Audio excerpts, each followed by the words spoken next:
7 sonining sirlari. Nega aynan 7 qavat osmon va 7 qavat yer osti bor? Nega bir haftada 7 kun? Ka'bani tavof qilishda esa nega aynan 7 marta tavof qilamiz? Kamalikda 7 xil rang, musiqa olamida esa 7 ta nota, yer yuzida esa 7 qit'a, tarixda esa 7 ta mo'jiza mavjud. Insonning 7 asosiy hissiy organi mavjud. 7 yilda inson tanasi hujayralari to'liq yangilanadi.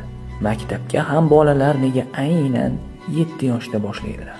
Matematikada ham 7 raqamini o'z o'rni bor. Hattoki matematik Fibonacci 7 sonini sirlarini kashf qilgan.